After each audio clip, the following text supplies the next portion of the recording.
Sometimes in golf, we know we're doing something wrong, but we're not exactly sure what it is or how it's even happening.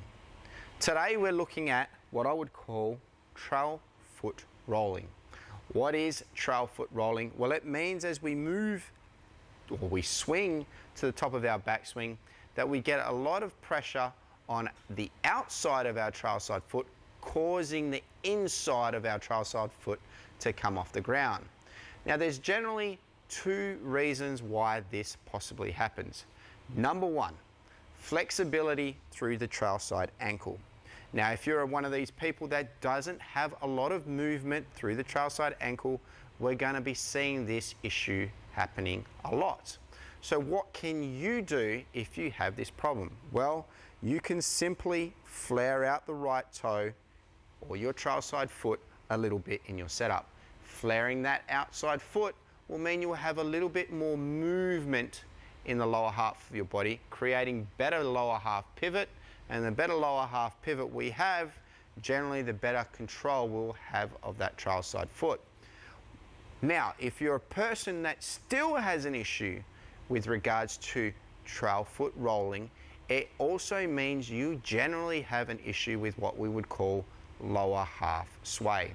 And if we have a lower half sway issue, we're generally losing a lot of power as we move into impact and creating a lot of ineffective strikes. So what can you do if you have both issues? Well, if you flared the right foot and you still see that there's rolling, there's generally, like I said, a case where the hip is moving. Now, I'm inside the studio right now, so I don't have an alignment stick to stick into the ground. But if you're on the golf course, go grab an alignment stick and you're going to stick it down the trail side of your body. The great thing is, and one thing I always say to all my students, the more effective drills there are out there are generally the drills where you're in motion and you can still hit a golf ball, because the better you can create feels, the better you're going to hit a golf ball. So, for the purpose of the video, you can see the yellow line being drawn on the screen. Again, if you have a right ankle issue or a trail side foot issue, flare the foot. But if you have still the rolling right foot issue happening, like I said, the hips are obviously swaying. So in your setup, what you would want to see is that your trail side pocket or the trail side of your body doesn't shift into that alignment stick. If you're shifting, we're swaying, we've got right foot rolling. So what I would want you to feel is your trail side pocket moving backwards in your correct sequence of your backswing. If the trail side pocket moves backwards, well, you can see here we're creating a little bit of more distance between the hip and that alignment stick.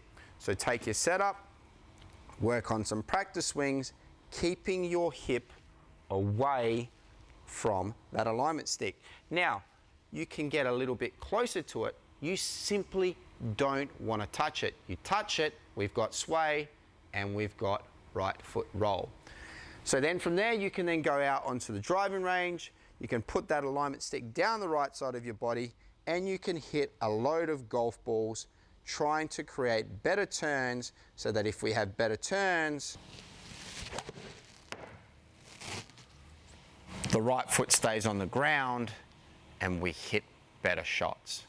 So now you know what's causing the right foot rolling, and if you've got an ankle issue, what you can do to help it. But then if you've got that issue still, you know what drills that you can put into place to create better feelings, to create better strikes.